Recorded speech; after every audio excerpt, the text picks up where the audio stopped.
Yes. Uh, Good morning to everybody.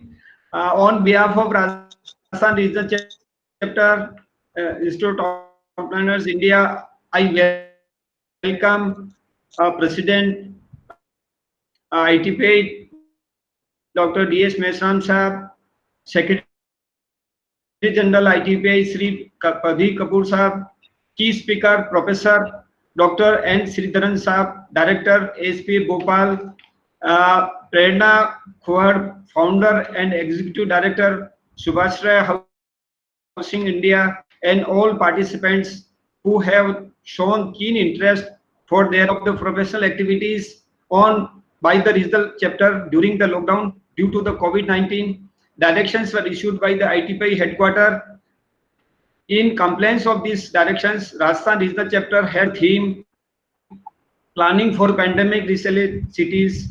Today's second webinar on the series is being organized on the reverse migration, rural urban mission, and way forward, an issue of housing for industrial workers.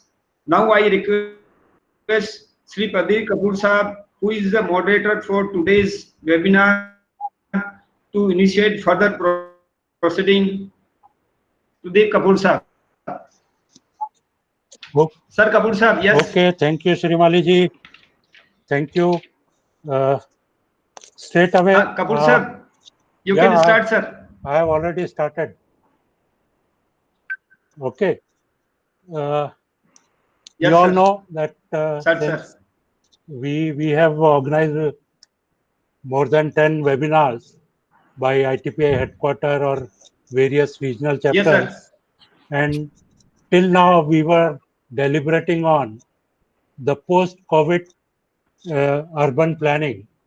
Uh, we have moved slightly away from that topic, and today we will deliberate on the supply side of the issues raised due to this problem of COVID-19. Uh, During last 3 months, we have experienced new normal in the country, like using mask when you go out, social distancing, entertainment at home, education at home, work from home, and so on and so forth. And experts say that we have to live with this kind of situation for a longer time, what we assume. So taking that into account, we have to change our lifestyle. We have also experienced that the spread of virus is more in the larger cities like Mumbai and Delhi alone has more than 60% positive cases. Similarly, the fear of COVID led to mass exodus of migrant workers from larger cities to their native villages or the smaller towns. They initially migrated to the larger city for better job opportunities and for the better future of their families in terms of education for their children and better civic conditions. It was also observed that these workers who were employed in larger cities, this due to social and economic reasons, they started moving towards their native villages. In fact, they were in such a shabby condition where they were living in the larger cities. It was not possible for them to socially maintain the protocol of COVID-19. That was the reason that they started moving out of the cities. They were scared that they would be soft target for this novel disease as they were living in a shabby conditions. Of course, the other reason for their migration from rather reverse migration was the economic crisis for them. These workers and their families were forced to move out from the city which they built for others, and that city could not accommodate them even for 2 months. Such was the pathetic situation. Uh, till now, we have discussed in most of the webinar the demand side of the problems. Now, today, we are dealing, we will deliberate on the supply side of this problem. With this background, I presume that we have two kinds of situation. One, in case these workers who have left the cities, whether they will come back to the cities partly or fully, whether the job opportunities will re-attract them towards the city, what will be in case they are not willing to come, what will be their fate in the villages or smaller towns, will they be able to sustain themselves and their families with a limited scope of employment in the villages, and of course the social infrastructure, will they be able to live within the socio-economic and physical settings of the villages, because once you live in a city for a long time, it, it becomes very difficult to sustain in the villages in the present given circumstances. Keeping this situation in mind, can the RURBAN mission is the way forward, or is this policy is the answer to these questions? Hence, we have the best possible expert in the field, Dr. N. Sridharan, who has done lots of work in this area, and he is the right person to deliberate on this issue. He has a distinction of working as director of all the three schools of planning and architecture in the country. These are the premier institutions, and most of us are aware that Dr. APJ Abdul Kalam, former President of India, he propagated a term, RURBAN, by the name of Pura, providing urban infrastructure in rural areas. Is this condition is ripe for implementation of this mission? Another thing I would like to share with you that Dr. Sridharan has done this Rurban Mission project in Rajasthan. So he is the most appropriate person to speak today. And the second condition or second situation can be in case these migrants come back to the large cities, even if partly,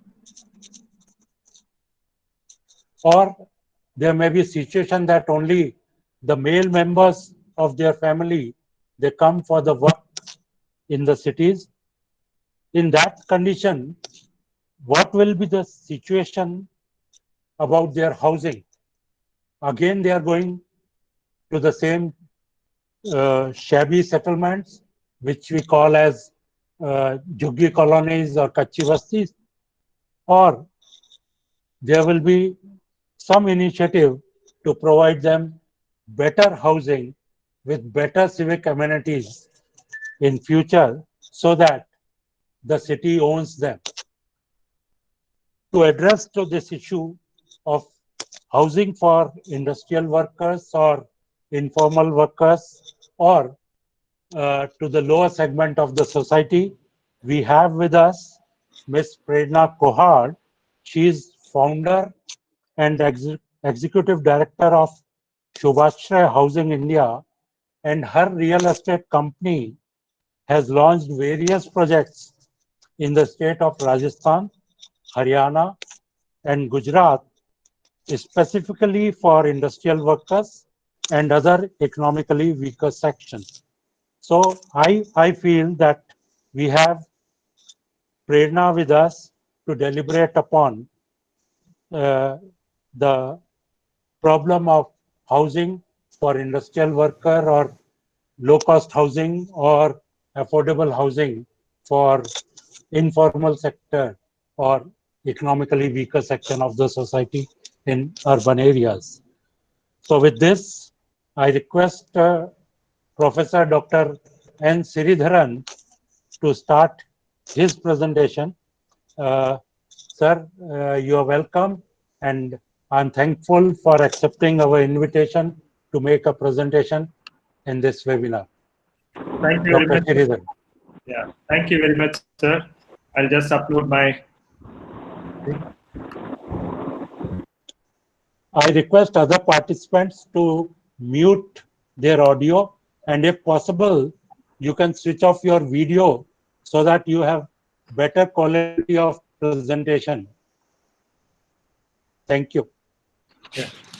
Thank you very much, sir, for bringing me to ITPI Jaipur to Rajasthan. I'm really happy to associate with this because we have been doing work in Rajasthan for almost all the three phases, you can say. Partially before the third one phase came in. Now, I want to discuss today regarding the urban exodus and rural dawn. What is that urban exodus? So you know, most of you know about it. What is the rural dawn? Is the new things that are coming up in the rural area, which has not been into the public domain, but still going on into a bit deep way in terms of developing the rural areas. Now, so the broad area is in terms of urbanization, where I'll be talking about rural upscaling, how it is being done like an urban area into an urban area, and floating migrations as well as the reverses which we are talking about. Is it unique to this area, or we are not able to cope up with this migration or the reverse migration? And how to address this issue? There are aspects like a RURBAN mission has come, then Swamitva has come, which is the newest one, and also about last week only this has been brought about in terms of village spatial development plan integrated.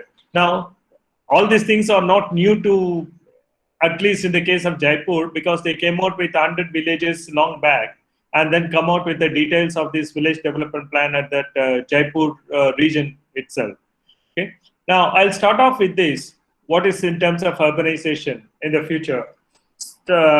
If you see, the top level is all to class 1, class 2, all those class 6, 5, all the things coming up. But even in the case of rural areas, the large villages are now coming up with a very this thing. This has been done by the IHS in Bangalore.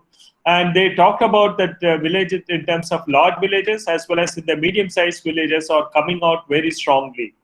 Okay, this is something where we need to address that issue. I think RURBAN mission is also addressing some of these aspects in a cluster way. That's what something which we need to understand this properly. And only thing is, in this particular aspect, the spatial aspect of it, in terms of land use planning, and also in terms of the economic aspect, how to do about social aspect, how to do about it's a real challenge to. Sir, share your presentation, please. It's not coming? No. Oh.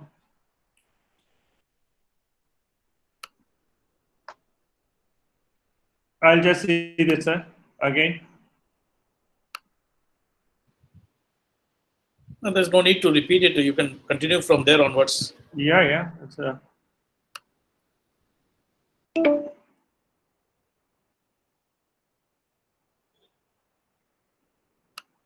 some. Is it coming? Not yet, sir.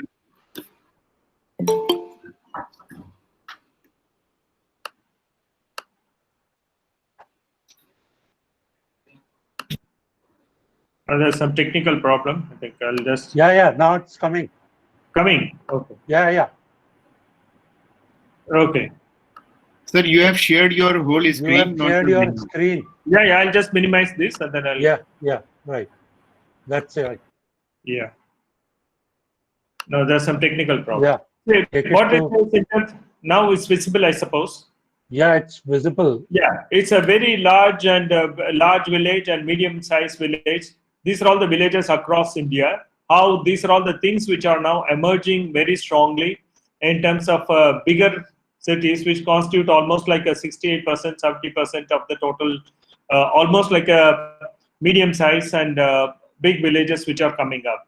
Now, our thing as a planner is how to address this in terms of land use planning, and also for the economies, how to bring about in terms of the economy so that that exodus doesn't comes in back. Okay. Now, just for example, even in the village areas, if you analyze it, even in the places like Maharashtra, it's almost like 4,600, and we have as high as Gujarat 4,000. Okay, Tamil Nadu 3,000. All of them, the average holding this thing, or even in case of Pondicherry, so almost 10,000 persons are there in the villages. So the average size of the population is almost like a class 6 town, which is 5,000 plus. Okay, so this is the thing. Now let's talk about the migration and the reverse migration. What is happening? Now, this is not new to us. The migration, and especially the floating population, is nothing new. Say, for example, if you talk about Kumbh Mela is almost like 120 million, which is coming up. In the last time in 2013, in 2018 also said something, the Ardh Kumbh also, which was there.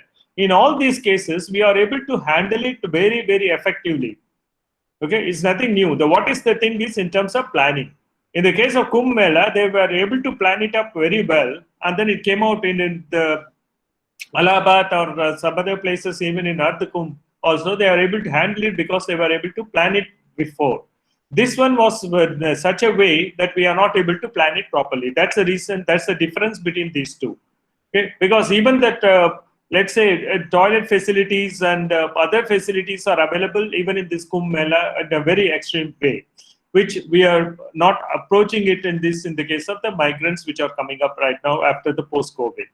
Okay. Now, if you see it in terms of the migration itself, by 2000, the 2011 census brought out rural to urban, it's almost like 10% or 11% in the case of male. But in all these cases, imagine that female is the most important in the case of rural to urban, urban to rural, rural to urban, urban to urban. And most of them are in terms of not just alone in terms of employment, but it's also in a family move. Now, if you analyze it in terms of the zone, green zone, orange zone, and the high infection zone or the red zone, if you see in terms of the contribution, okay, probably at the next one you will also find out the green zone is safe in terms of in terms of productivity and other thing. But when it comes down to the orange zone and the red zone, the contribution is also quite high, and also the number of farms, the non-farm employments in this is also quite high. Okay, this has an impact in terms of that rural development as well. Now, if you see the flow, most of the villages which I have seen in the previous thing, most of it coming from that red area, the red zone, or the red areas which are not in terms of zone, the red arrows, they have the maximum, almost like 300,000 population, which moves out from the UP, Bihar, and all those areas, and then moving even below from the place of Kerala and other places, Karnataka, which moves towards Maharashtra, which moves towards Gujarat, which becomes a concentration in terms of the interstate of the migrants. Now, if you see the shift which has occurred, in all these places, you see, in the case of Mumbai, for example, suburban itself has got 29% of that migrants which are coming from rural to urban. Similarly, the places like Bilaspur in Chhattisgarh, it has got 39% migrants from other places. Chandigarh has got, okay, from different places. Yanam, which is a small urban territory, but what you call union territory, it also has 39%. Why? Because of all these things have an opportunity in terms of employment.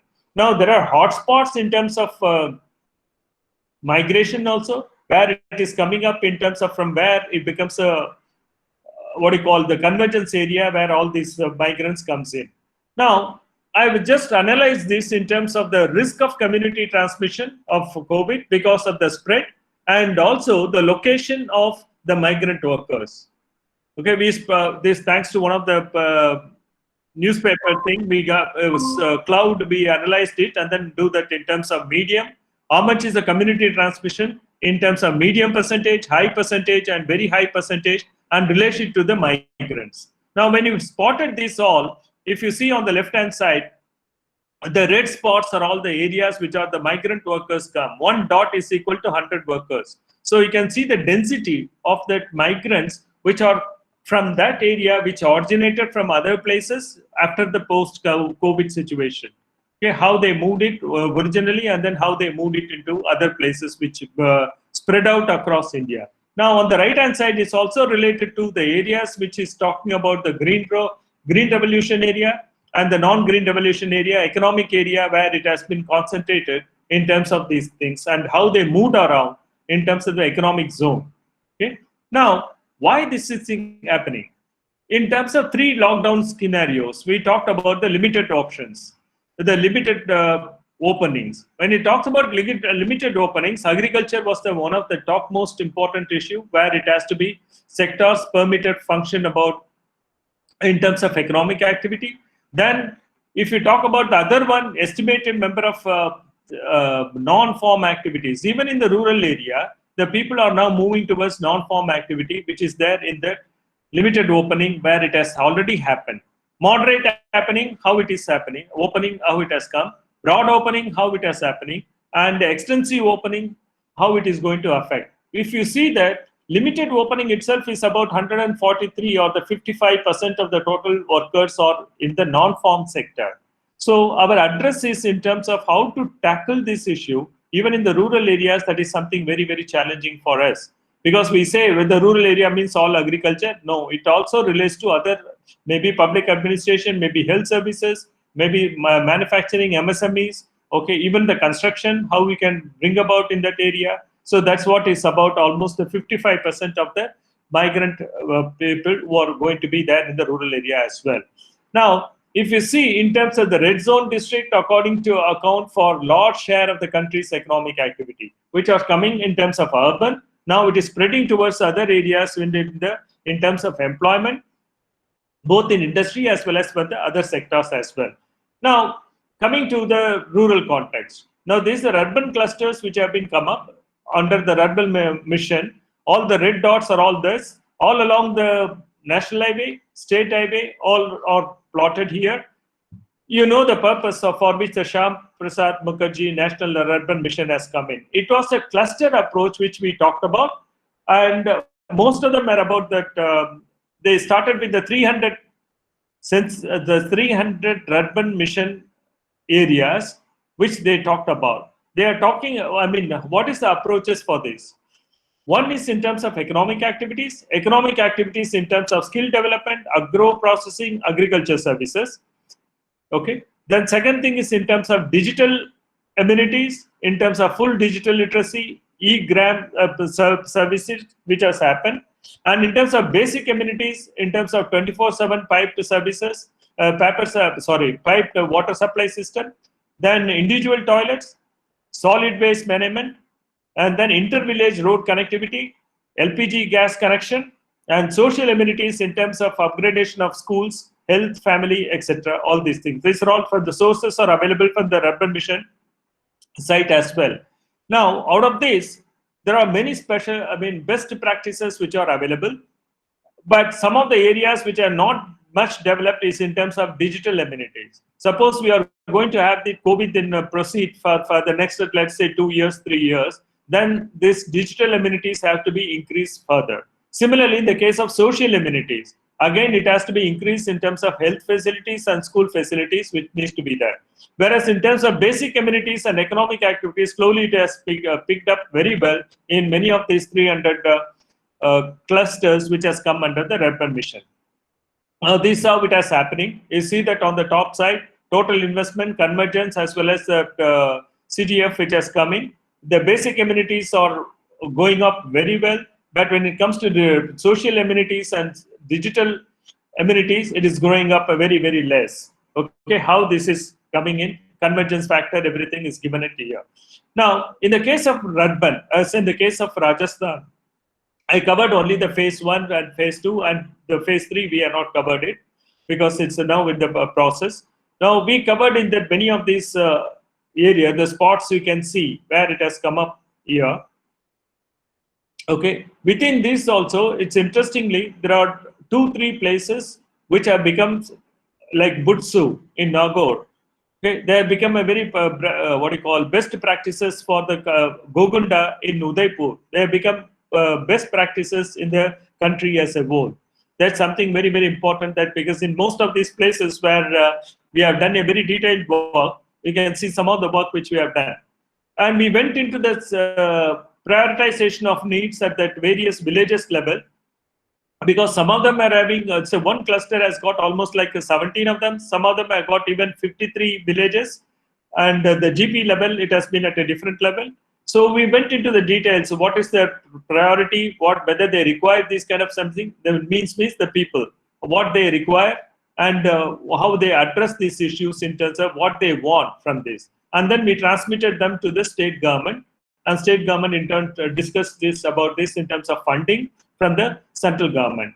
In terms of basic amenities, economic amenities, social amenities, and digital amenities, which they talked about here in these cases.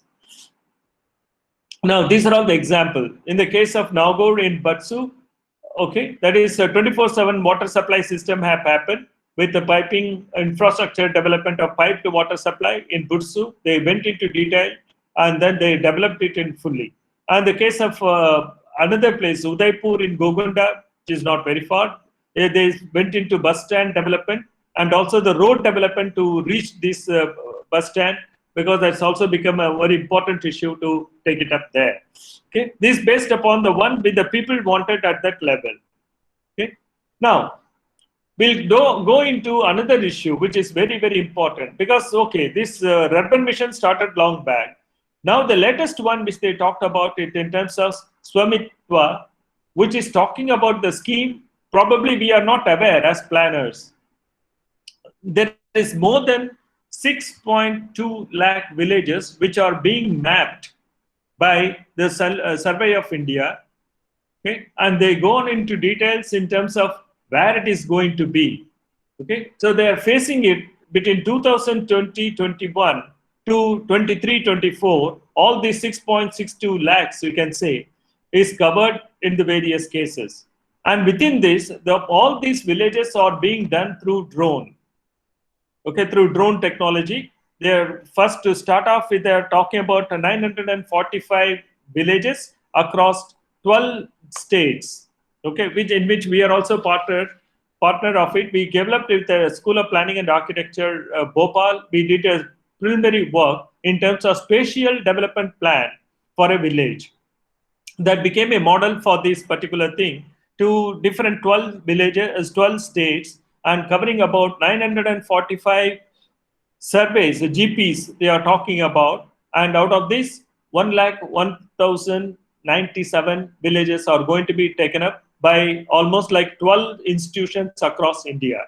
Okay, it's not only SPA Bhopal, but other institutions are also like JJ School of Art and Chandigarh School of Art, and Rajasthan also they are thinking of something. So we are going to cover all these issues and the similar pattern in terms of this. And the scale is about 1:50,000. This is the first efforts in terms of preparing a land use plan at the village level, at a major level in terms of 6.62 lakh villages across up to 2023-24. This is something which we are going to talk about. And in terms of spatial development plan, how we did it before is SPA Bhopal has done this work as a model village. We started off in the nearby villages. We went into the villages in terms of participatory planning, and we discussed about them, what are the things to be developed based upon the current, what they think in terms of the future.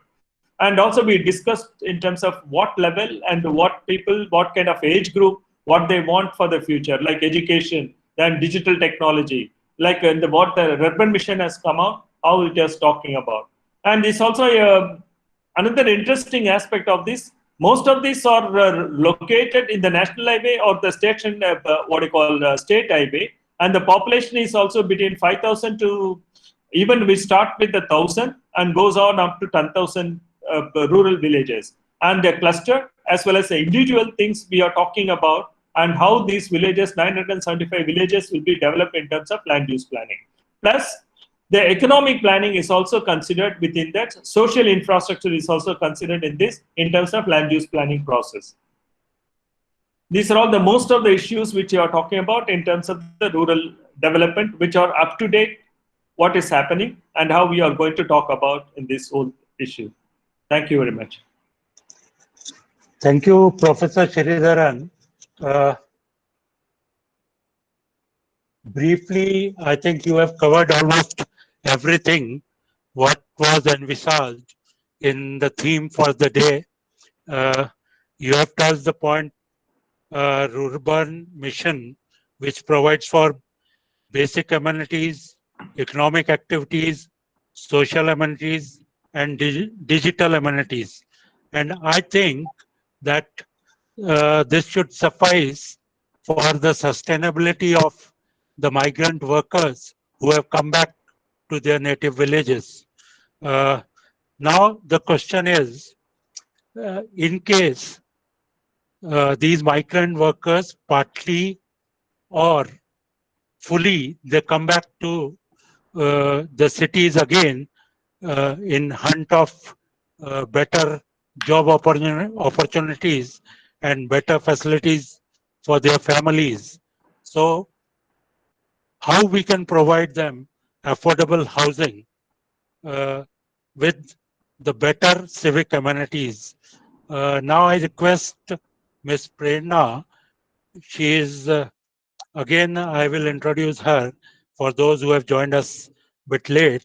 She is a founder and executive director of Shubhashray Housing India, and her real estate company has launched various projects in the state of Rajasthan, and I have seen her projects in Bhiwadi, Rajasthan, and they are really well equipped for maintaining the COVID protocol and affordable in the sense that particularly the industrial worker, am I right?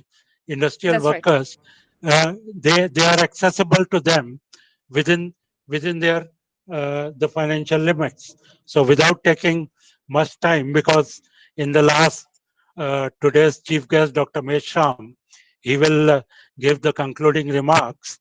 I request Prerna to give her presentation. Thank you for Thank you so inviting. much. Thank you for inviting our request for participating in the webinar. Thank you so much for having me here. Am I audible? Yeah. Right. I can get straight to the presentation. I'll just Right. take a second to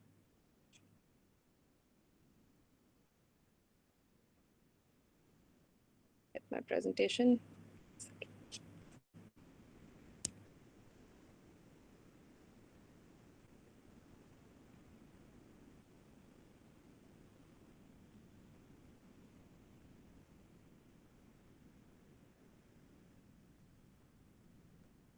One second. Sorry.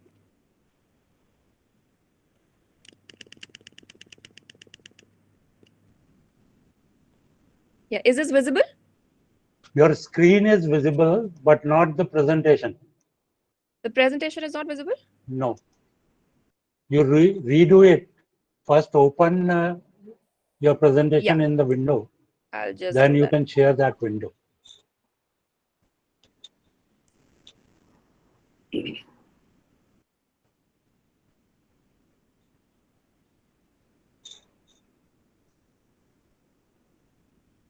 Is it visible now? No, your screen is visible. That is surprising.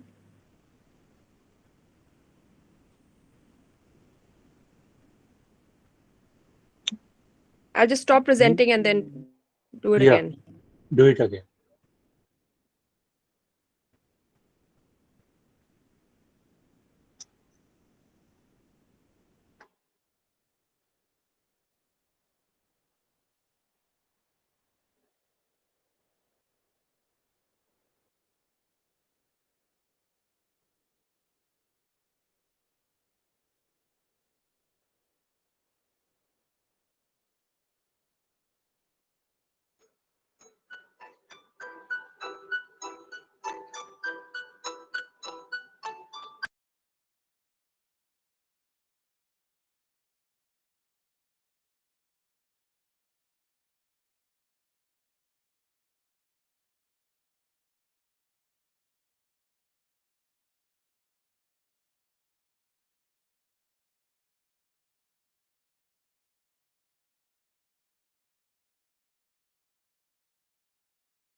I got logged out for some reason.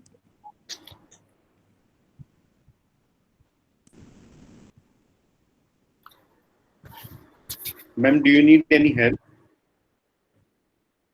Is it visible now? Yeah, perfect. Yeah, this is it. Yeah. All right. Great. Great. So good afternoon, everyone. Thank you so much, Pradeepji, for inviting me here. Sorry for the glitch. We ended up wasting a few seconds, but I'll get to this straight away. I run an affordable housing company called Shubhashray. We make affordable housing colonies for migrants, low-income families, and all kinds of underserved families, including industrial workers. We are, in fact, Rajasthan's first pure-play affordable housing company, which means all our projects are only meant for the low-income category, economically weaker section, low-income families. That will include all kinds of underserved people. And all our projects are in rural and industrial areas like the Pukra, which is in Bhiwadi, Bawal in Haryana, Shapar Industrial Area, which was our first project in Rajkot, Gujarat, Keshwana, and Vatika Village. They're both in Jaipur district. All our homes are priced between 8 and 16 lakhs. That's the price range at the moment. But our cheapest home that we sold was actually 3,11,000 rupees back in 2011. This was in Gujarat, Rajkot. Unfortunately, we are not able to maintain that price point anymore. But even now, if you see, if you want to buy a house today, let's say a starting house of 1 bedroom hall kitchen, that'll cost you around 8.5 lakhs approximately. And the post-subsidy EMI for that works out to about 4,000 rupees, which essentially means that anyone earning 18,000 rupees or more can very comfortably become a homeowner. Now, when we started out, this was back in 2010, we said, let's go and study where our target customer segment is actually currently living. What are the kind of problems they are facing? Where are they living? And what is it that we can do to improve their lives? And these are real pictures that we took in 2010 and 11. These are, if you can see on the left-hand side, show the interiors of these rooms. And on the right-hand side is where you see there's just a row of rooms. And there's probably a bathroom at the end of the row of these rooms. And I'm not sure if it's visible, but if you see at the far end of the picture on the right-hand side, there are blue and white metallic structures, which is where the industries are located. So the proximity of these labor housing is important to these people. But unfortunately, what ends up happening then is that these are the kind of homes that end up getting built. I wouldn't even go as far as to call these homes, in fact, because I believe unless a home is fit for a family to reside in, it's really not appropriate at all. And as you can see, these are neither hygienic enough nor safe enough for women or children, which is why these migrants end up living like bachelors in such deplorable conditions, whereas the families languish back at home.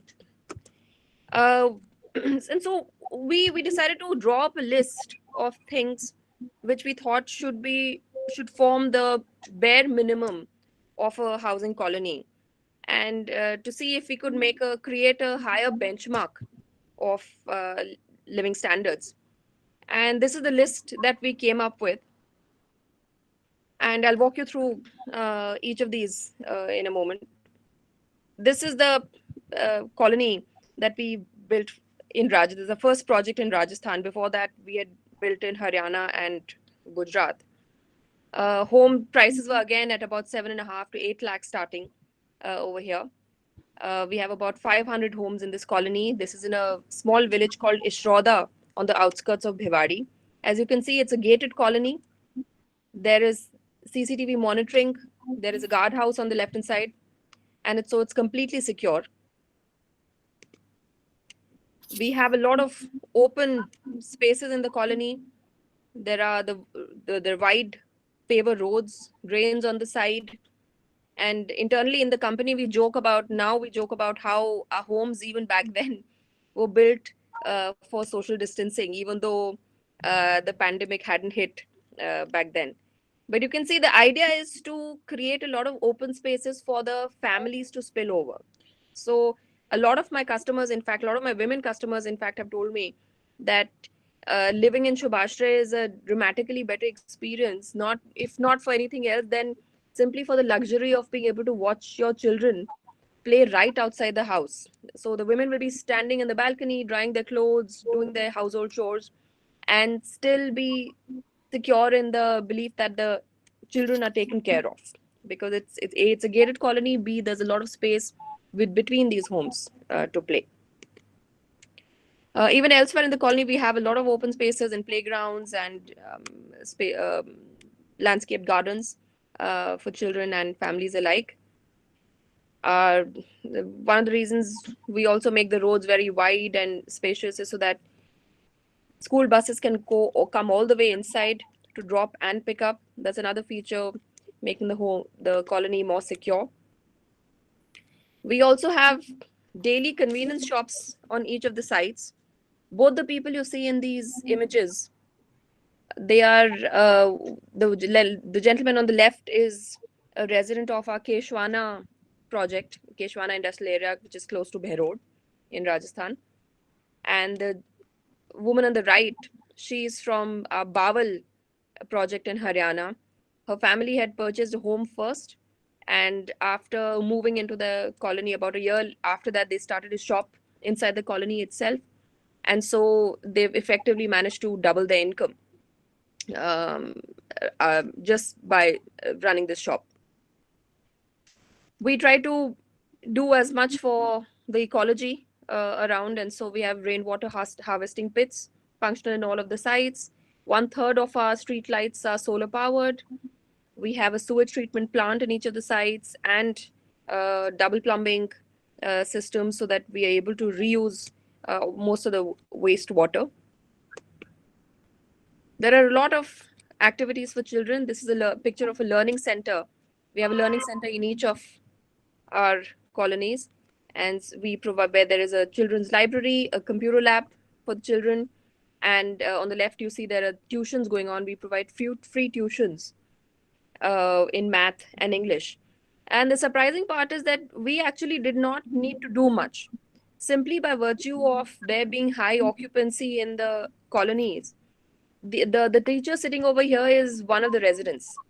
So it's not like we had to spend money or get people from outside.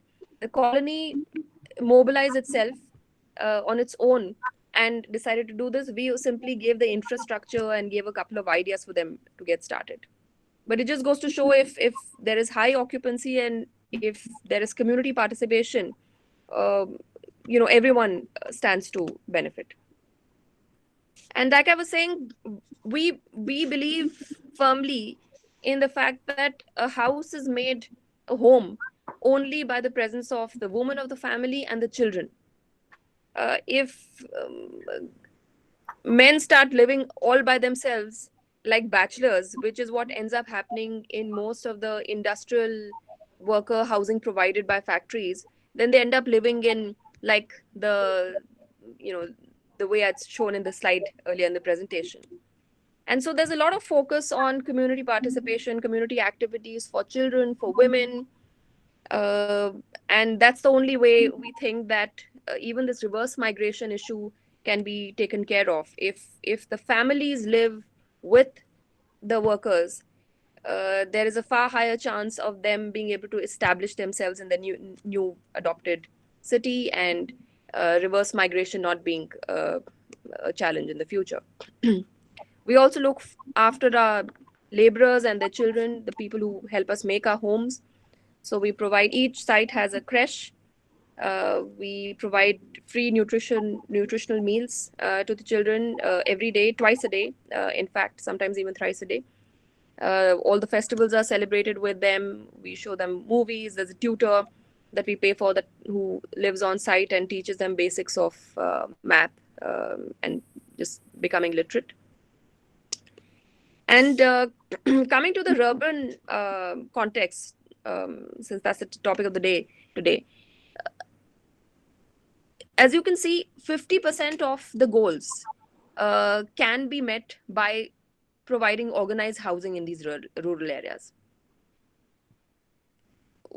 When you provide a house to a family, you're not only giving them a home, you're automatically giving them sanitation, you're giving them piped water, you're giving them facilities of waste management. So it's a clean environment, drains, street lights, road connectivity, and even something as esoteric as digital literacy happens on its own simply by creating these organized housing clusters, because all you have to do is provide a Wi-Fi router, and the women start using the internet, the children start using internet, and it happens on its own. And that's why I think that's one of the things that developers need to be able to communicate to state planners, because currently what is unfortunately happening is that instead of incentivizing organized housing, unknowingly we end up incentivizing scattered self-built homes in rural areas. There are central subsidies also, in fact, under various names, I forget which now, which end up incentivizing them. But as we've all seen, self-built housing have inherent limitations. They do not follow, there's no adherence to building codes. There will not be a proper toilet. Infrastructure will not be proper. They are simply not able to. You can give a man subsidies to build a house of its own, but you can't make him plug that house into a larger context of the infrastructure, like power supply and internet and water supply, etc. That can only happen and can happen most efficiently in the context of organized housing like us. And we're not the only ones, by the way. I think Rajasthan now has many players like us wanting to be able to do this, and they have done it also, in fact. But I think the state needs to be able to see this a little better. And in that context, I see that many policies are unfortunately almost acting against the objectives of the urban mission. For example, the affordable housing policy in Rajasthan is not currently applicable in rural areas, which really baffles me, because on the one hand, the state is trying to promote housing in rural areas, but on the other hand, there is no policy framework for rural housing, and whatever laws there's a complete lack of clarity on which of those laws will actually apply. And these are all personal experiences of mine. This is in the process of trying to establish a colony in Neemrana, even currently, that we are facing these issues. Then there are artificial constraints like minimum area requirement for development in U2 zone in Jaipur. Again, in a city like as large as Jaipur, it's virtually impossible to create supply of affordable housing, at least in the central areas. So the developers like me have no option but to go on the outskirts, to move out. But then there are restrictions like this, where you have to have a minimum of 5 acres to be able to put down group housing. And I, for the life of me, I've never really understood what the logic is. I'm sure there is a very good logic, but I'll have to pick Pradeep ji's brains later on to understand why exactly it is. Also, even in the urban policy of Chief Minister's Awas Yojana, the homes are reserved for Rajasthan residents, whereas everyone knows majority of the industrial workers are migrants. It does not become a challenge, because people will simply give a certificate saying we have always been residents. But again, it's a superfluous requirement according to me. Last but not the least, there has to be recognition of the fact that any development today does not stand approved simply by registering under RERA. That process and the process that happens before, of conversion and getting building plan layouts, etc., that in itself takes a very long time, on average at least 2.5 years, from my experience. But even after all of that, and after the project is considered converted or approved, there are issues like providing infrastructure as basic as electrification. Unless I am providing electricity to my homes, my house is not a home. I can't hand it over. I can't increase occupancy. I can't do anything. And shockingly, it takes an average of an additional 2 years for electrification to happen. And then, of course, there are other bunch of other permits that keep continuing. But I think this is one big area where, if some focus could be given, it would go a very long way in ensuring supply. Because at the end of the day, by aggregating 500 homes in one location and giving all of these facilities, including power supply, I'm actually, or at least if not me, people like me, people developers like me, are doing the government's job for the government. And we don't expect anything extraordinary, but simply something simple as fast tracking these things in rural areas will actually go a very long way in increasing supply. That's actually all I have for today. Thank you so much for listening to me. If there are any questions, I'd love to take.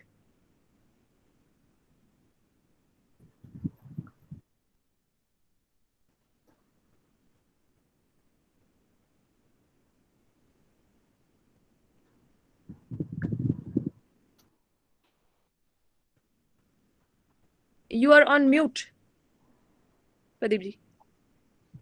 Sorry. Very good presentation. You have given insight what we were expecting from you. Thank you. You have proved our point that, like Professor Sridharan said, that RURBAN mission provides for all the things which are required to keep the reverse migration or migratory workers in the villages through various projects under RURBAN mission. And housing was not covered there, and you have covered the housing part of it. And you have also suggested that the housing can be provided to migrant workers or the industrial workers near to their working place, provided there are certain policy issues to be addressed by the government. I fully agree with that. Probably some of these issues we have addressed to CM Janavas Yojana at the time of drafting of the, but practically I feel it did not work in the way we wanted it to do. We have given lots of relaxations to the developers. Even the approval was not required. You can get the approval from any of the empaneled architect instead of going to the authority. But you have very rightly said that the incentivization of organized housing is required in place of giving incentives to the individual housing, because the individual housing does not fulfill all the requirements of civic amenities which are required to be given looking to the post-COVID situation, which can be made available to house owners in the organized housing. With this, I extend thanks to you for a very, very nice presentation by both the speakers. If any questions, I read one question in the chat box from Mr. Praveen Jain. He is already there. Then Mr. R. Srinivas. Mr. Praveen Jain, you can ask your question, and to whom it is addressed, please clarify that also. Mr. Praveen Jain is our senior member of ITPI RRC, and he is past Chief Town Planner, Government of Rajasthan. Mr. Praveen Jain. Thank you, Kapoor, giving me to interact with the speakers. In fact, really, they deserve, both the speakers deserve a lot of congratulations and compliments for putting up so much of effort. And both of them gave a lot information. Particularly, Sridharan Saab gave a lot of statistics and analytics, which I think requires a lot of time to understand it even. I mean, we cannot question him right away without much of understanding of the subject in the context he has presented. While Ms. Quad has also done a great job, and I think it's a nice idea to develop a gated community in the rural areas. And in fact, what I feel particularly, having heard from her, that the community is very well self-sustained. It looks like a village itself, a creation of a village. But then if it can be sustained through skill development centers, particularly for women, within the community centers, gated community itself, and as well, because there are a lot of young youth who are, the whole families are in the need of money as such, and they come out and they leave villages for earning money. So you can also develop centers which are on the concept of earning while learning. That is another concept which you can, these two concepts, if you can inbuild in your own gated community, I think they can really help the RURBAN mission, which Mr. Sridharan has put out. It is really very good. I mean, the concepts need to be brought out to the reality. And this is the way we can track the migration and check as well the employment, the flow of people who are going out to the cities. So this is my observation, not as such a question. A question is to Mr. Sridharan, as to we have been always following the economic planning. Unfortunately, economic planning and spatial planning has never got integrated. And we have, and you know it very well, whether we accept it or not accept, that spatial planning has to follow the economic development. Once the economic development takes place, once the investment takes place, only then the spatial development takes place. But we have never been accepting this dilemma. So what I feel is that how to integrate these two, that has to be brought out. Even in the RURBAN mission documents, which I went through only recently, that there is no role of special planners in the whole document, except that the special planning norms and etc. have been prepared by the School of Planning. The whole physical planners team from the planning schools. But then how they are in the real, they are brought out on the ground. That is not conducted. In fact, there is no mention of the urban planners except at one or two places in the whole document. So I would like to have an answer on that from Sridharan as well. Thank you. Thank you. Thank you, Pavanji. There's one question by, rather observation by Mr. Srinivas. He says that he always talks about what is being done in MOUD, Government of India, but there is always gap between the implementing states, because permissions are the state subjects. And I will like to educate you that Rajasthan was the first state we have given authority to empaneled architects for approval of building plans for EWS and LIG category. That is one. Number two, we have given the authority to empaneled architects and planners to give completion certificates, which is not part of your ease of doing business. Still, the state has done. You are saying that Rajasthan is lagging behind.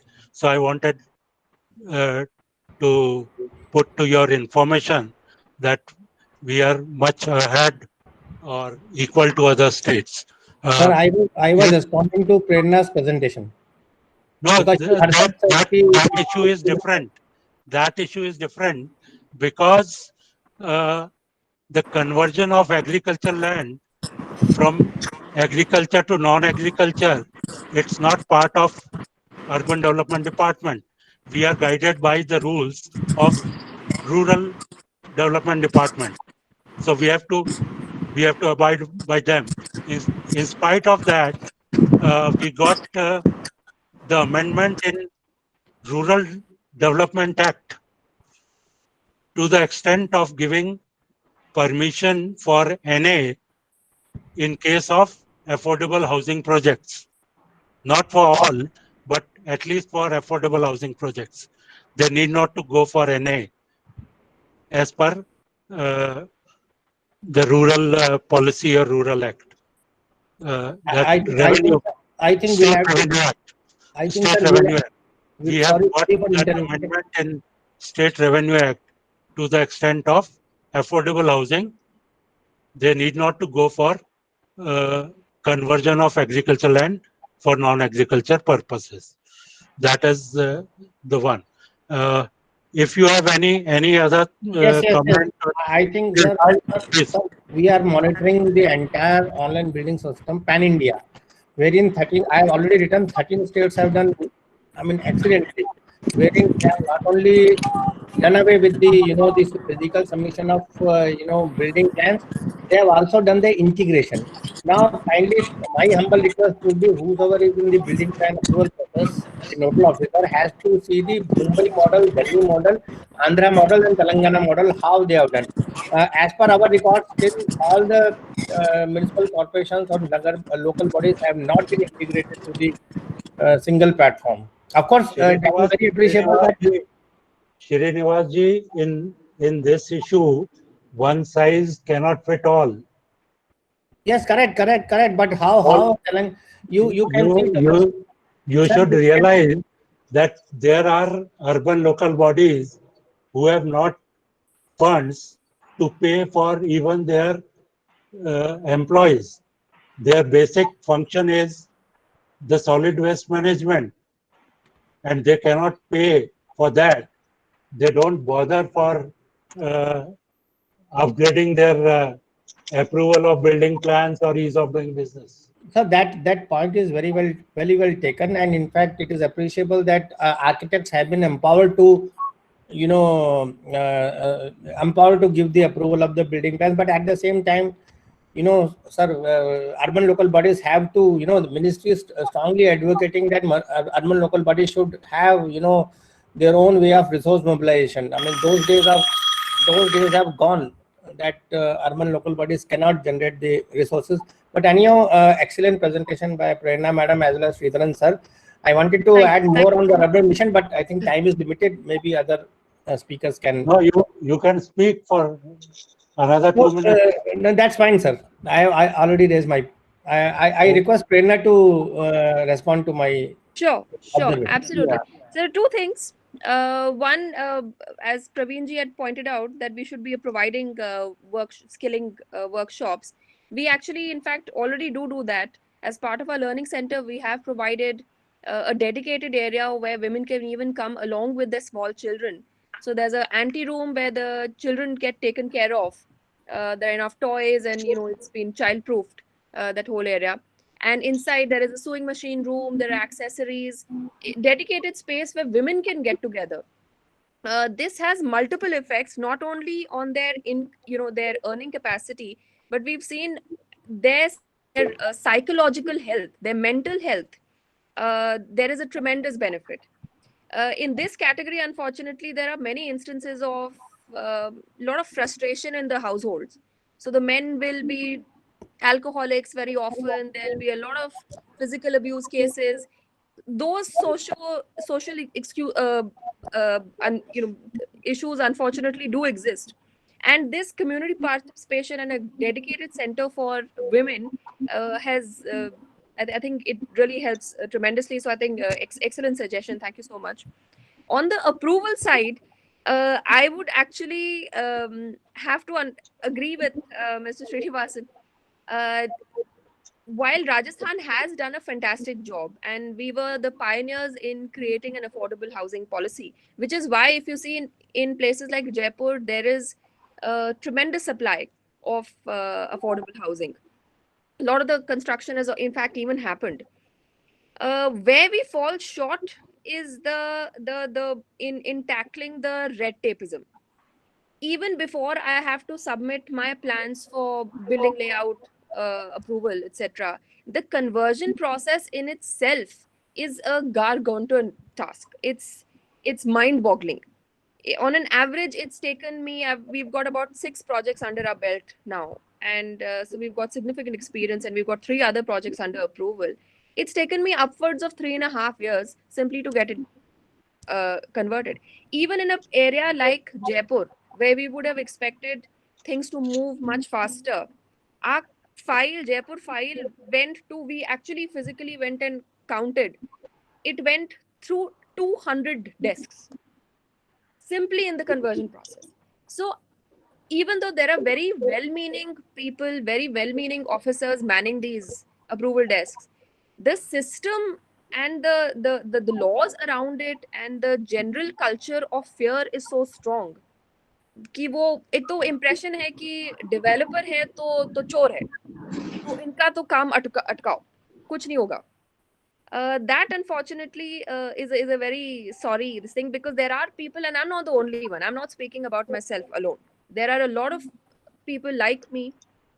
We even have a Rajasthan Affordable Housing Development Association. There are many people now willing to come into this space, provided state gives that minimal support. From the developer's perspective, they have to understand that I have to buy my land before I can get it converted, which means I've put in about 20% of my equity already. On that 20%, if the state will make me wait for 3 years, then I'm making no money. In the 10 years that I have been doing this business, I've been in this business since 2010. I don't have a home of my own. I don't even have an office of my own, because we don't make enough money to do that. I think slight push by the government in realizing what are the small quirks, and very small fixes are required. I don't think any big planning is required. On the big planning side, Rajasthan is way ahead than a lot of other states. I think we've done a fantastic job already. Yeah. Thank you so much. Sir, Mr. Yeah. Pradeep sir, can I just repeat? Yes, sir. Okay. Go Just ahead. to address some of Mr. Praveen Jain's. Mr. Pradeep Kapoor, would you like to give me a minute? I'm Ved Mittal speaking. Let Mr. Sridharan finish his thing. You have anything to address? This is regarding that what Mr. Praveen Jain. Yes, sir. Dr. Sridharan. Can I speak? Yeah, can I? Yeah, Well, just I'm a Ved few Mittal, things. former Chief Architect, Town Planner, Ghaziabad Development Authority. And in the wake of reverse migration, the biggest challenge is to find jobs in rural areas, to create jobs in rural areas. Therefore, the development plan for rural areas is a must now. 25 years back, I prepared the plan for a village, Badalpur, from where Madam Mayawati hails. And besides educational, health, and social facilities, I suggested trade and training centers, fisheries, and mushroom growth, agro-based industries, and market center where farmers can find and can know at what price their produce would be sold. That's the biggest challenge. And I think many more things I proposed, and it was implemented 25 years back. The Badalpur village is about 10-12 kilometers from Ghaziabad, and it can be visited. There is no need of permission from Madam Mayawati. So I would request that kind of proposal, which was given 25 years back, the rural urban mission came only about 5, 6, 7 years back. So the biggest challenge, what I say, is to create job and contain people in rural areas itself. Thank you very much. Thank you, sir. Thank you. Okay. I request Dr. Sridharan to address to the issues raised by Mr. Praveen Jain and Mr. Ved Mittal. Dr. Sridharan. Yes, sir. The first and foremost thing is. Yeah, can I? Yeah. The first and foremost is in terms of integration. Now, the RURBAN mission is rather the first one which came in the first page itself about the spatial planning. Can you switch on In your fact, video? even in Your video, sir. video also, okay. because the addition, yeah. Now is it visible? Yeah. Yeah. The first and foremost is in terms of that integration between the RURBAN mission is the first one which we talked about the land use planning in the rural areas. Unfortunately, when we are going through that whole thing, in fact, Srinivas was also part of the committee right in the beginning of the committee. When we analyzed it, there is nothing in the Town and Country Planning Act which talks about the rural area planning. Even if that, if you go through that URDFPI guidelines and other guidelines, the rural area has been totally neglected. So when it came about, even in the case of cluster planning, how to implement the land use planning is totally not there, even to this date, except for some of them which came up. That's why we came out with a model plan for land use planning. Unfortunately, I left that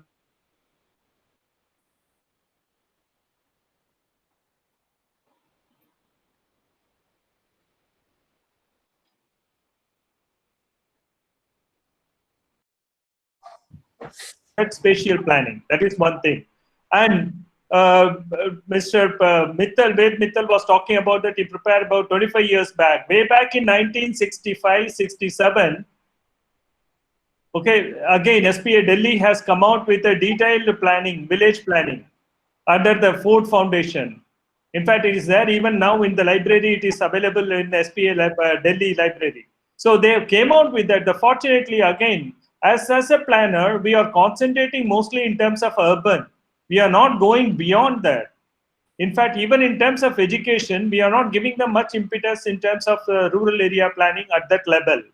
So it's something very important where we have to talk about. Second aspect, in terms of integration between rural and interface, why this reverse migration, all the things is taking place, because there's some examples, like in the case of the Kerala, where they implemented between the decentralized, what you call decentralized planning process and interface between the rural and urban area.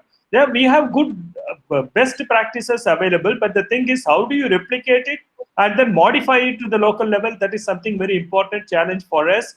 And second, again and again, I repeat, the Town Planning Act has to be changed in different states to include the rural area planning, and the interface has to be done properly. That's what my small appeal to all this thing. Thank you. So there's another question on chat box from Miss Namrata. She says that whether we want rural migration or urban migration, where are we ultimately going to create facilities for these migrant population? Okay, to address this issue, there are two things. One, see, even if you analyze the 2001 to 2011 census, and which is going to be now 2021 census also, many of the census town are going to become urban, because the 2001 to 2011, it shows that the decline in the case of mega cities and metropolitan cities, the rate of growth has declined drastically. That means the future is going to be in terms of class 1 towns and class 2 towns, class 3 towns, which are going to come up even thing. And in that way, something like this cluster approach, like in the case of RURBAN mission, and it's a proper development even at that village level which you are talking about. When this new schemes comes in, and as planners, if we can implement these clusters as well as this district level planning level, okay, the integration of this, definitely there will be an answer to the many of the things, and that will also give impetus to our urbanization process. Because these census towns and above the census towns will also be developed into urban areas. Okay, already I'm sure Srinivas will be talking about how to integrate these census towns in terms of land use planning as well as in terms of the urban context itself. So it's going to be all these things is not in the mega cities and the metropolitan cities, but in the lower level settlements or the lower urban settlements. Okay, and that's going to be an urban. Thank you. Right. I would like to add to it. Day before yesterday, I read in a newspaper that the 4 workers of 4 major cities in Japan, including Tokyo, they want to settle in the countryside post-COVID impact. and the local governments to the countryside, they are offering them uh, houses at a very nominal rental value. So, though the Japan has not more than 20,000 positive cases, in spite of that, people want to go away from the metro cities. So I feel that when we have such a large number in metro cities, so we may also see the same scenario after 6 months or years. So we have to be future ready for that. So Yes. with this, once again, I extend thanks to both the speakers, and now I invite Dr. D.S. Meshram to give his concluding remarks on both the presentation. Dr. Meshram. Sir, switch on your, unmute your mic, sir.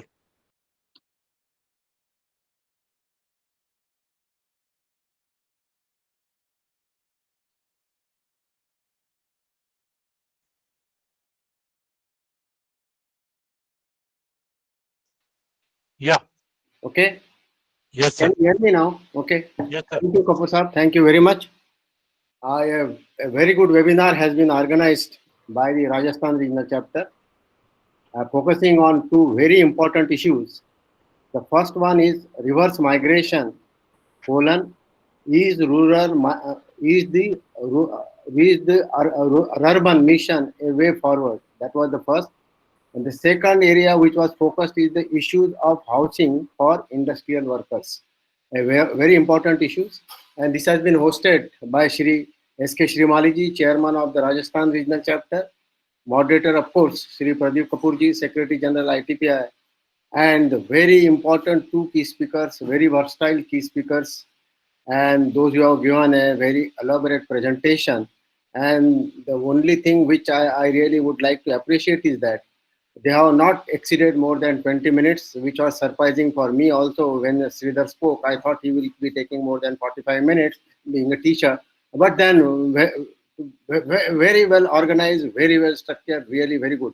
Because it becomes very long, then we lose the interest and all these things. So both the speakers, that is Professor Dr. M. Sridharan, Director, School of Planning and Architecture, Bhopal, and Miss Prerna Kuhad, Founder, ED, Subhash Raya, Housing India. They have done an excellent job.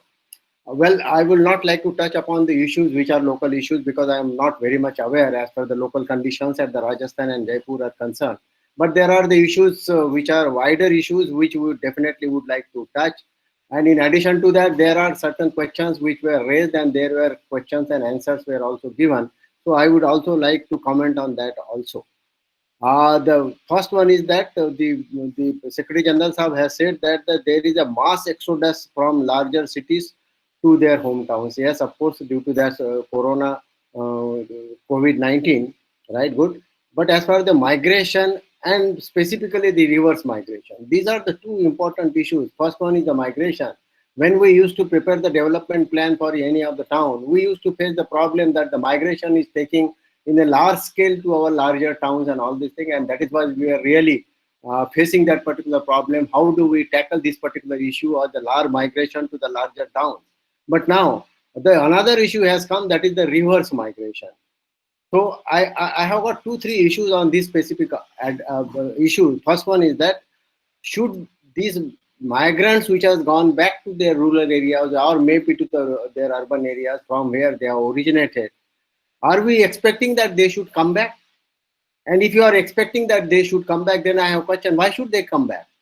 If they can settle in their rural areas itself, or maybe the larger town nearer to their residences, why should they come back to the Mumbai or to the Delhi or to the Calcutta if they find a job in the town which is very close, which is very near to their residential areas? And then, do you really expect that till these laborers or this migrant population really returns to their towns from where they have migrated, that is the larger towns, that vacancies will remain vacant for them? Are we really expecting that to happen?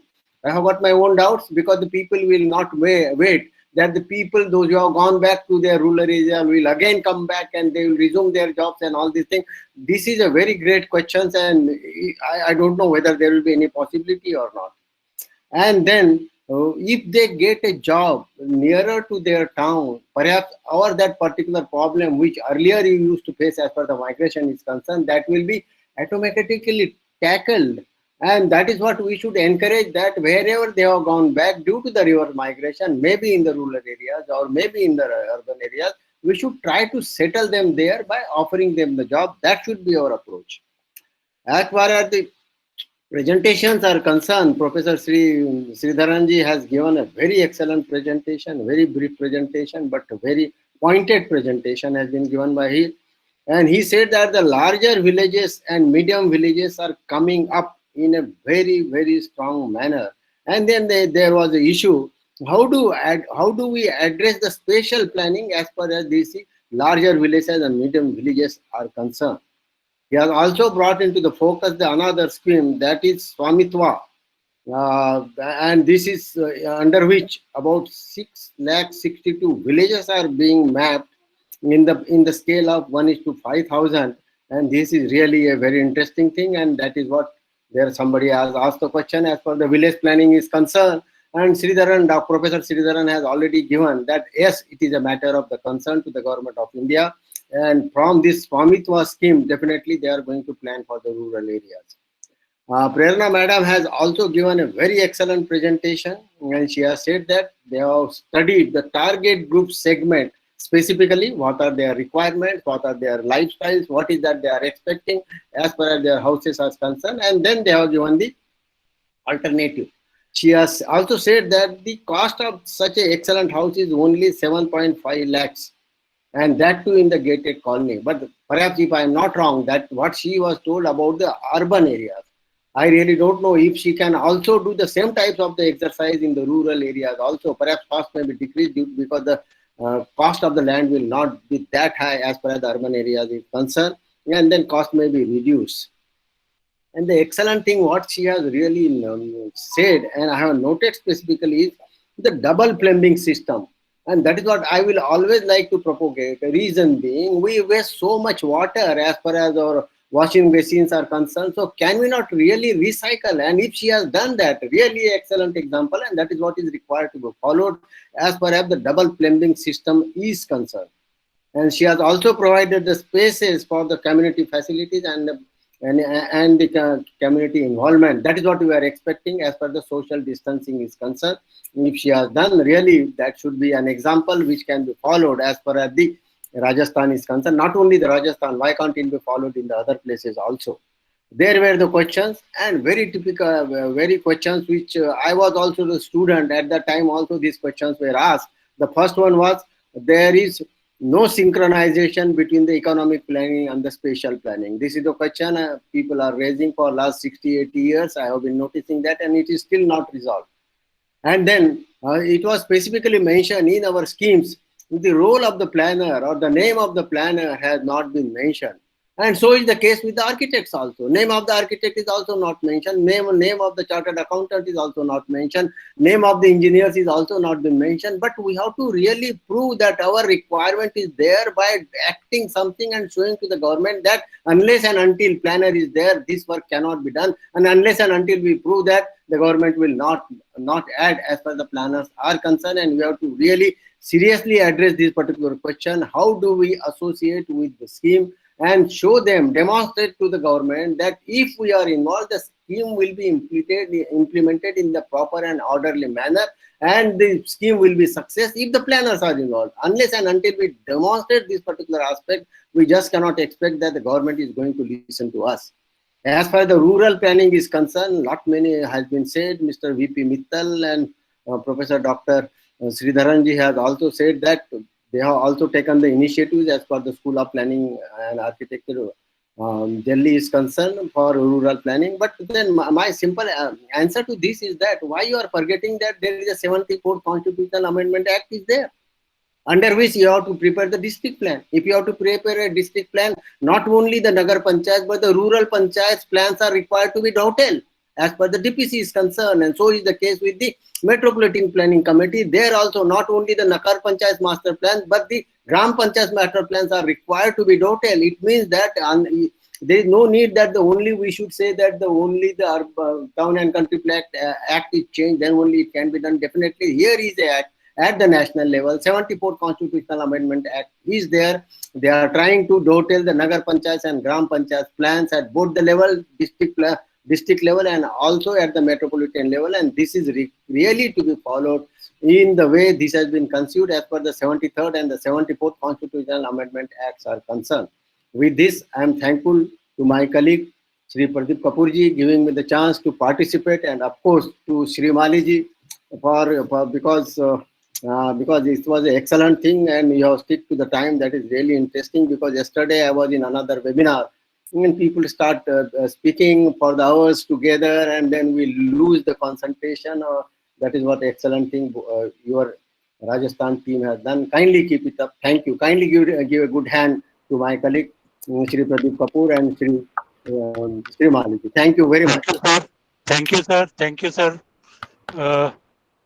So on behalf of Rajasthan Regional Chapter, I extend sincere thanks to Dr. Meshram, Dr. Sridharan, and Ms. Prerna for their excellent presentations, and Dr. Meshram, who gave concluding remarks, and my sincere thanks to all sincere participants. In Rajasthan, we always have problem of participation, and I am happy that good number of people, even from outside the Rajasthan, I think they are more in number than the persons from Rajasthan. I am really thankful to all of them for participating in this webinar. With this, we come to an end, and I hope that soon we will have another edition of this kind of webinar. Thank you very much. Thanks to all of you. Thank you very much. everybody. Thank you. Have a nice Thank you. time. Thank you. Be safe. Be safe, Sridharanji. Thank you, Ji. Thank you. In a home only. In home only. Yeah. Thank you. Thank you, Ji. Thank you, my son. Thank you, madam. Thank you very much. Thank you. Thank you so nice. Thank you, sir. Thank you, Kapoor sahab. Thank you, Meshram sahab. Thank you, Chairman Saab. Dhanyavad. Thank you, Ji. Sir. Okay. Thank you, Kapoor sahab. Thank you, Ji. Thank you.